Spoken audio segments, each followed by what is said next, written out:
I got to tell you that, first of all, there are two sports that I think happen to be very, very dumb. And the first one is golf. Golf is dumb to me. No, I don't want you housewives clapping because you lose your husband. I want you to, listen to me now. Golf is dumb because you put the ball down. You take the ball out of your pocket, you put it down, and you hit it. Whack! And then you walk after it. Now think about that. You had the ball.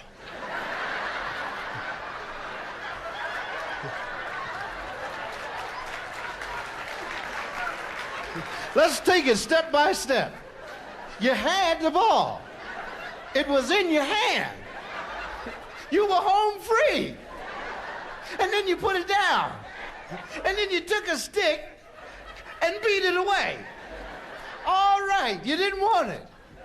But then you went after it again.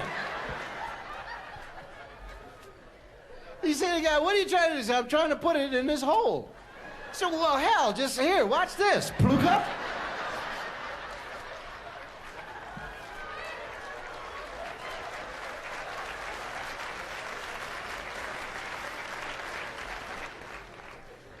Right, now, the second dumbest thing is watching golf on television. That's dumber yet, because you sit at home with a choice of 7 different channels. And here you are watching. Here's Irving Flees. He's on a birdie par bird over 5. He's par birding underneath the par of the bird, and there's Flea par bird. He looks like he's doing very well, don't you think, Chuck? Oh, yes, he's really par birding himself very much so. He's par birding. All right. Par bird, right? Yes, I think that the par bird, 5 bird par is par bird over 600. Now, Dick, now wait. That isn't so bad. At least there's a guy moving. But watch this. The guy hits the ball, whack, and the camera pans for 30 minutes to nothing but sky.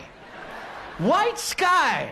I got a $1,200 television set, color, and I'm looking at white sky, and there's a ball in there somewhere. I got my face up in the screen, and my wife said, what are you looking at, Dodo? I said, there's a ball in here somewhere.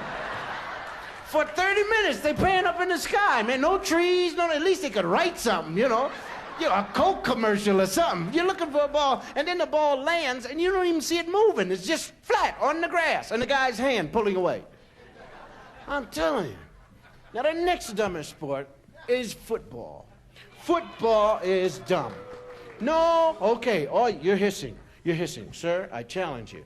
I take for granted that you are a rational man. You tell me that you would enjoy carrying a football and letting a guy rip your leg off. No, sir. Well, then it's dumb. Nobody wants to... You can't hear one guy say, I enjoy my nose being over here when it was straight when I was a kid. These knees of mine been operated on 8 times. I love going to the hospital, getting that cartilage moved out.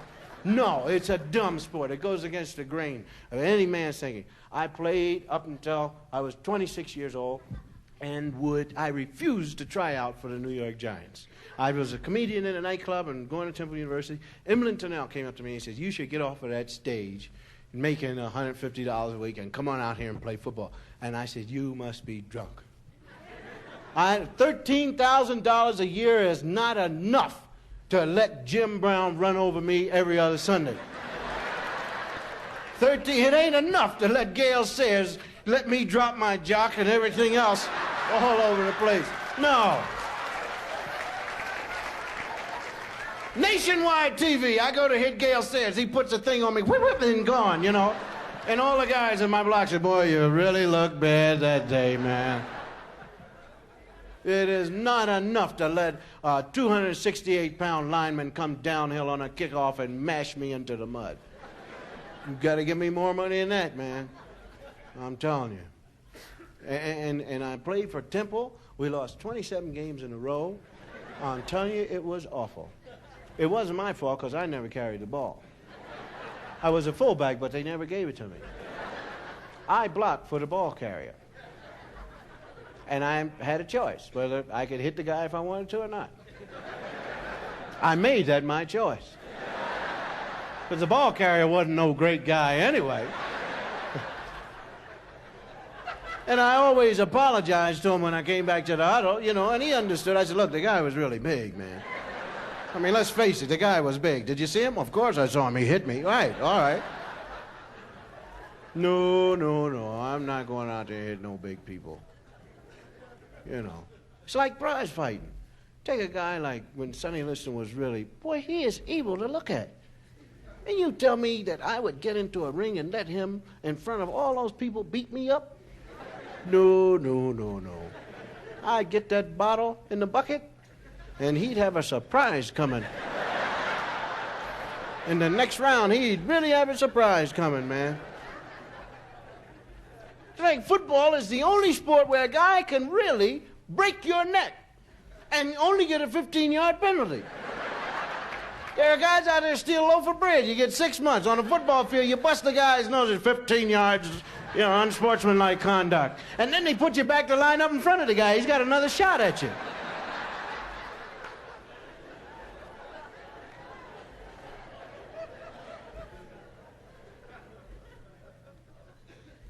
What was I talking about? Anyway, I played for Temple, and with our team, it was always, whenever we had the ball, always 3rd and 47. I don't care if we just got the ball, you know, 3rd and 47 on you owls. Hoot, hoot. 3rd and 47. I remember one time it was 3rd and 47. We were on our own 5-yard line. And the quarterback says, okay, this time, Cosby up the middle. And I said, why? You have never called on me before. You got a trick going or something?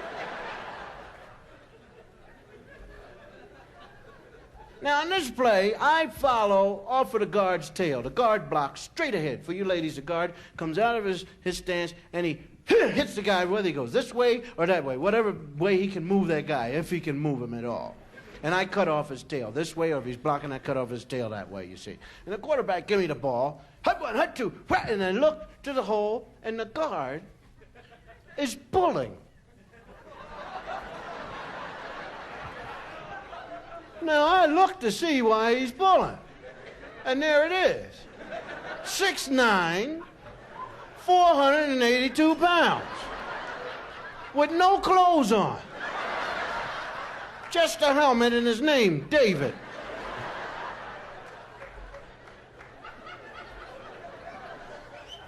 Now, I collect myself together. And I'm trying to figure out, you know, I said, now, this is football. Now, why does this guy want to hurt me? And I know he's going to hurt me if he touches me. Why? He doesn't know me. I've never said anything to him. Why does he want to hurt me? He doesn't. The guy doesn't want to hurt me. What does he want? He wants the ball. So I give it to him. You should have seen the change that came over that guy when I gave him the ball. He was so happy, man. I turned around and blocked for him.